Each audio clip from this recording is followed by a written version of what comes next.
Bueno, estamos escuchando Ojalá que podamos de Miguel Cantilo y ya nos dice Julián Pelliza que está en comunicación nuestro queridísimo Javier Garín. Buenos días, Javier Garín, te saluda Adriana Mari. Hola, ¿cómo estás, Adriana? Ay, cuánto tiempo. Y Daniel Mojica también, compañero, ¿cómo estás? Tanto tiempo.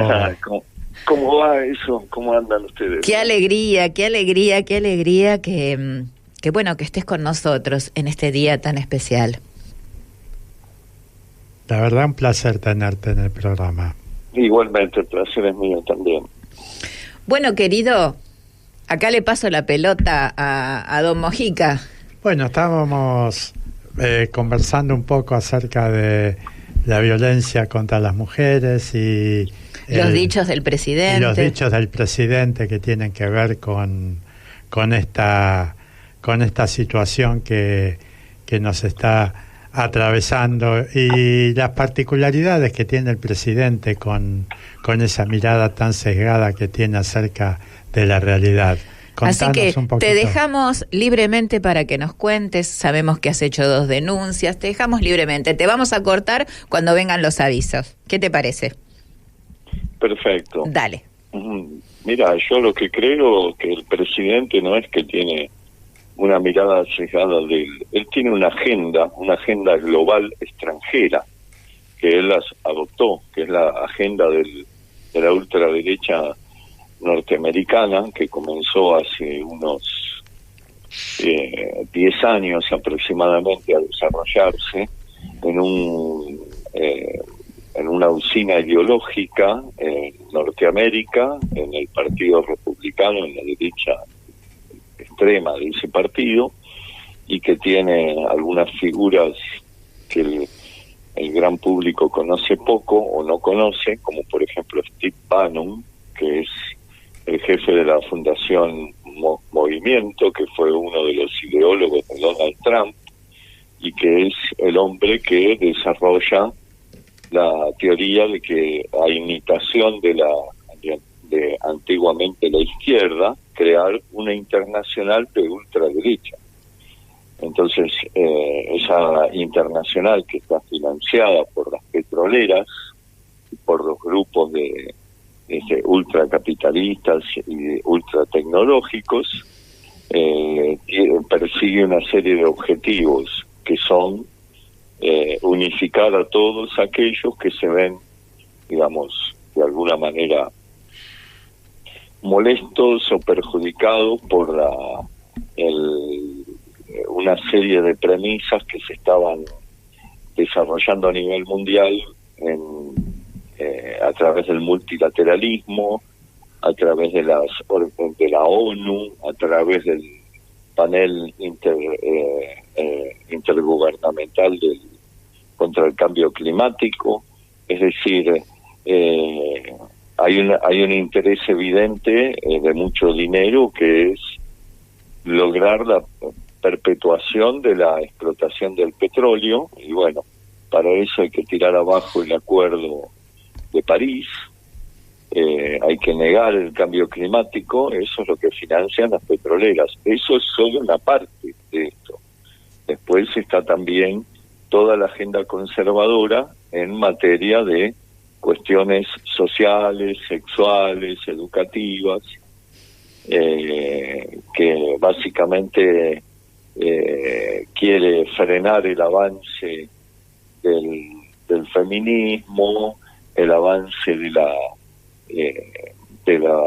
que ellos llaman la ideología de género, etcétera.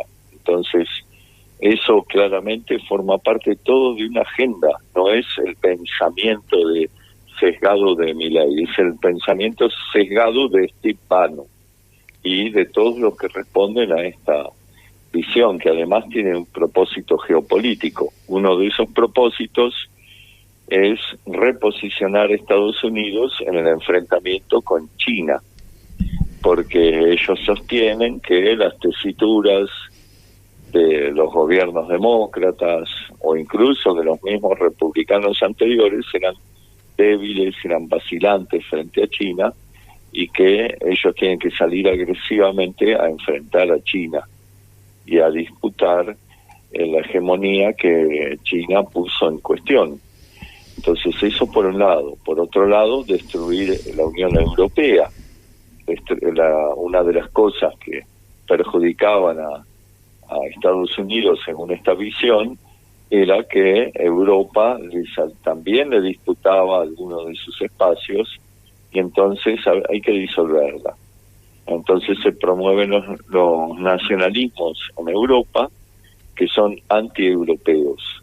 Todas las fuerzas de ultraderecha que están en contra del europeísmo, que también tiene una agenda social, tiene una agenda ambiental, y bueno, todo eso hay que tirarlo abajo. Y a nivel de América Latina hay que venir muy agresivamente sobre los gobiernos populares para eliminarlos o reemplazarlos por sus propios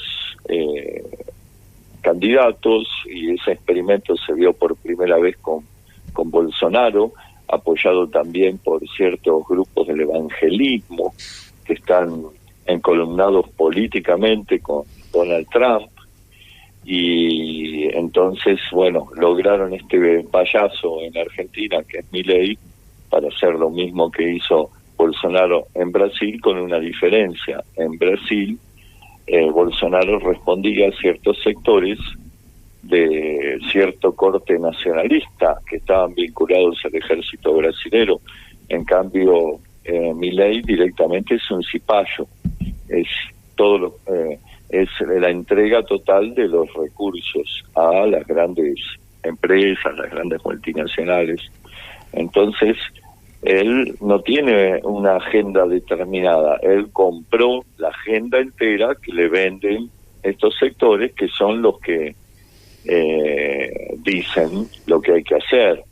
Dicen, bueno, estas son las medidas que hay que promover, y eso es lo que viene a hacer Milei, con la particularidad de que lo hace, si bien todos estos sectores han sido habitualmente violentos en sus expresiones verbales, han sido muy ajenos, digámoslo así, al respeto de las instituciones.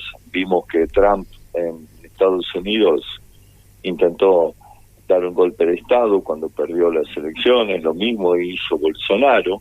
Es decir, desprecian absolutamente las instituciones, vienen a imponer una agenda y la quieren llevar adelante por las buenas o por las malas, y en ese sentido, si bien todos son violentos, Milei escenifica una violencia verbal tremenda. Entonces van llevando adelante, dentro de este manual de la ultraderecha, una técnica. Esa técnica es la de correr las fronteras de lo que está socialmente aceptado. Entonces, esto, el primero que lo llevó adelante fue Hitler. Hitler con Goebbels, con Goering, desarrollaron un método que Stefan Zweig describe muy bien en su libro El mundo de ayer, porque él fue testigo y víctima de los nazis. Ese método consiste en todo el tiempo el tantear. Entonces tantean a ver qué es lo que la sociedad puede soportar. Entonces un día salen, insultan a los judíos, dicen las cosas más tremendas, y claro, en Alemania eso ya tenía una tradición de antisemitismo que se remitía a Martín Lutero, que escribió un libro que prácticamente es peor que mi lucha de Hitler en cuanto a antisemitismo. Entonces vomitaban injurias contra los judíos, nadie reaccionaba, vomitaban injurias contra los comunistas, nadie reaccionaba, y así seguían todos los días haciendo cosas nuevas o tanteando. Si la sociedad no reaccionaba, si Europa no reaccionaba, ellos seguían avanzando. Y eso es lo que hicieron, y así se quedaron primero con Alemania, cuando al principio a Hitler se lo consideraba simplemente un payaso, ¿no? Qué peligroso. Qué peligroso. Todos lo subestimaban, todos pensaban que era un payaso, que era un un tipo que nunca podía llegar. Después pensaban, una vez que llegó, decían, no, bueno, pero no va a hacer lo que dice, va a dejar de perseguir a los judíos, va a dejar... Y después, cuando empezaron a quemar libros, mandaban a los estudiantes a quemar libros de todos los autores que les molestaban, y todos decían, bueno, no pasa nada, es un furor del momento. Después mandaban a romper los vidrios de los negocios judíos y decían, bueno, son excesos. Y después vinieron la ley que prohibía, que ordenaba la quema de libros, que prohibía los libros. Vino la ley racial que prohibía a los judíos, prohibía los matrimonios interraciales. Después hablaban de los mogólicos, como dice este presidente, y después vino la ley de eugenesia, disponiendo que había que impedir que los discapacitados se reproduzcan, y entonces los mandaban a los campos de concentración, los esterilizaban y los mataban, o los mataban. Después empezaron, la gente de un día para el otro se enteró que en toda Alemania había campos de concentración donde mandaban a los disidentes políticos, los zurdos hijos de puta, como dice Milei. Entonces, de esa manera, cuando quisieron acordar, se había quedado con Alemania, se había quedado con Austria, había invadido Polonia, y ya el mundo estaba en la Segunda Guerra Mundial, y con campos de concentración, asesinatos masivos, etcétera. Todo eso no se logró de la mañana a la noche, sino que lo fueron haciendo de a poco, con este método de tanteo, que es lo que hace este sujeto que tenemos en el gobierno. Este psicópata hace lo mismo. Todos los días incluye un insulto nuevo. Bueno, esto es lo que estamos viviendo. Por eso a mí me asombró que primero salió a hablar a favor de Videla, diciendo que en los años 70 estaban los montoneros eran unos asesinos, y que Videla cometió solamente unos excesos porque negando el terrorismo de Estado. Bueno, yo lo denuncié. El año pasado le hice una denuncia por ese motivo. Nadie reaccionó. Estaba la sociedad argentina totalmente paralizada, no sé qué pasó, ni dirigentes, ni organismos de derechos humanos, todos se callaron la boca. Bueno, yo lo denuncié. Javier, te vamos a interrumpir un minutito porque tenemos que ir a una tanda publicitaria. Bueno. Dejamos pendiente, si querés, desarrollás estas dos denuncias. Dani, ¿vos tenías alguna pregunta para hacerle? Sinceramente estaba escuchando atentamente y creo que en el próximo bloque vas a profundizar, y me parece que la audiencia está esperando también eso. Esas dos denuncias que presentaste, y bueno, tu mirada respecto de, en el último bloque, que sería el que sigue, tu mirada respecto de la marcha de hoy. ¿Sí? ¿Nos esperás? Perfecto. Bueno, perfecto. Perfecto. Bueno, estábamos conversando con Javier Garín.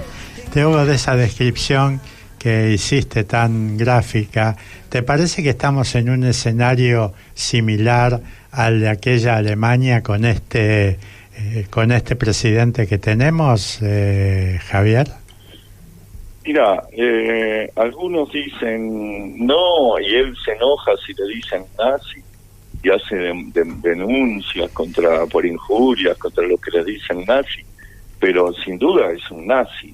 Él dice que es liberal, pero es nazi. Totalmente. Dice que es judío para poder encubrir, porque no es judío, pero dice que es judío. Y eso tiene un objetivo. El objetivo es poder desplegar todas estas propuestas nazis y que nadie lo pueda atacar porque dice que es judío. Entonces, ¿cómo va a ser nazi si es judío? A ver, es toda una mentira, es una máscara. Él no es liberal y no es judío, es nazi. Para ser liberal hay que tener ciertos postulados que son los del respeto, los de respetar al individuo, los derechos individuales, y mandaron a encargar una encuesta, Santiago Caputo, para preguntarle a los argentinos o a los encuestados qué preferían, si un gobierno constitucional que respeta los derechos individuales o un gobierno autoritario, porque el plan de ellos es ese. Él admira a los hombres fuertes tipo Víctor Orbán, ¿me escuchan bien? Sí, perfecto. Sí, a tipo Bukele, a Bolsonaro, a todos esos dirigentes de ultraderecha que son autoritarios. Eso no tiene nada que ver con el liberalismo. Y él habla contra los homosexuales, por ejemplo, y los... Se te va un poco la voz. Se te va un poco la voz. Sí. ¿Ahí me escuchan mejor? Sí, ahí sí. Él habla de los homosexuales y los equipara con los abusadores de niños, por ejemplo. Tal cual. Y resulta que el hombre al cual él invoca como modelo, Juan Bautista Alberdi, era homosexual. Entonces, ¿de qué estamos hablando? Este no tiene nada que ver con el liberalismo. Este es nazi. Y la gente que lo rodea, sus ideólogos, también son nazis. Hay uno que no es parte del gobierno, pero que tiene mucha influencia entre todos estos libertarios, mal llamados libertarios, que es un tal Agustín Laje, un nazi abominable que vive la mitad del año en España y trae de allí todas las burradas de Steve Bannon y las repite en Argentina. Entonces, toda esta gente desprecia los derechos individuales, desprecia lo que ellos llaman wokismo, que no es otra cosa que una serie de medidas que se promovieron a nivel mundial para promover una agenda de igualdad, que muchas veces están equivocadas, a veces se cometieron excesos, porque se promovió cosas, digamos, exageradas en algunos casos, pero estos quieren directamente eliminar todo, eliminar hasta la figura del femicidio. Entonces, es toda una agenda ultraconservadora que no se le ocurrió a Milei, que él la adoptó porque se la trajeron de afuera. Sí. Entonces, lo que quieren es traer una agenda extranjera que ofende las tradiciones argentinas, que va en contra de las tradiciones argentinas, democráticas, de respeto, por lo menos desde el regreso de la democracia, y de allí sus ataques a todos los sectores que puede, porque constantemente está atacando a alguien. Hasta lo atacó a Alfonsín, lo cual parece ser que no afectó a los radicales que tiene Laderos. Ha atacado siempre al peronismo, ataca a los homosexuales, ataca a las lesbianas, ataca las políticas de salud reproductiva que se promovieron en los últimos años, ataca todo. Él está en contra de las vacunas, falta que instituya el terraplanismo. Es lo único que le falta. Sí, vos sabés que también posiblemente lo haga.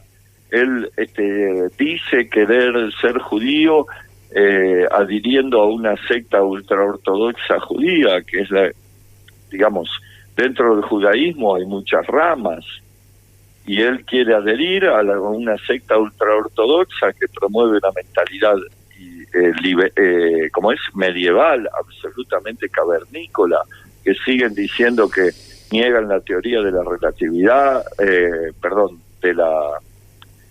la teoría de la selección natural, la niegan, dicen que todo sostienen el creacionismo, en fin, es todo un disparate. Esa es la supuesta secta a la que adhiere Milei, insisto, con la finalidad de hacerse pasar por judío para poder ser nazi libremente. Ahora bien, el nazismo no es solamente la persecución a los judíos, no se reduce a eso. Básicamente el nazismo consiste en promover políticas de odio y de discriminación. No es, no se caracteriza solamente por el antisemitismo, ni solamente por el culto a un Estado idolatrado, como el caso del Tercer Reich, sino que lo esencial es la promoción de la discriminación y del odio. Ese programa nazi lo tiene esta gente, como también han promovido el comercio de órganos, han promovido la venta de niños, lo han hecho discursivamente, no han llegado al extremo de habilitar esas medidas como propuesta política o legislativa, pero Milei los defendió en algunas oportunidades hasta que le dijeron que dejara de hacerlo porque le quitaba votos. Entonces, esta gente todo el tiempo están con esas propuestas nazis. Entonces, para mí claramente es nazi esto de querer abolir por completo en nombre de una supuesta igualdad. Justamente quieren abolir aquellas cosas que tienden a corregir las desigualdades, como Javier, querido, las leyes protectoras de la mujer y los cupos. Quieren eliminar el cupo femenino, quieren eliminar el cupo trans, en fin. Creo que tenemos un panorama muy amplio, y me parece que amerita que podamos conversar en un programa más ampliamente. Más seguido, porque creo que conoces en profundidad al personaje, y nos gustaría hacer un programa especial con esta temática, Javier. Javier, querido, te agradecemos mucho. Sabemos que había mucho más para andar. Tenemos a alguien que forma parte del colectivo LGTB y que va a estar dándonos su opinión respecto de la marcha. Esperamos contar con vos para próximos programas. ¿Qué te parece? Bueno, fenómeno. Solamente decirte lo siguiente, que la primera denuncia la hice yo solo, ahora hay como 10 denuncias. En buena hora. Hay que atacarlo por todos lados, energúmeno. Sí, aparte está muy bien fundamentada tu presentación, la estuve leyendo y creo que es muy importante ir por ese camino. Esperemos que esto siente un precedente. Bueno, muchísimas gracias. No, gracias a vos. Y sí, y en próximos programas vamos a estar desarrollando esto que Daniel estuvo estudiando tanto, que tiene que ver con tus 2 denuncias. ¿Qué te parece? Bueno, muchísimas gracias. No, gracias a vos. Un saludo a tu inmenso. esposa. Chau, querido. Chau, hasta luego.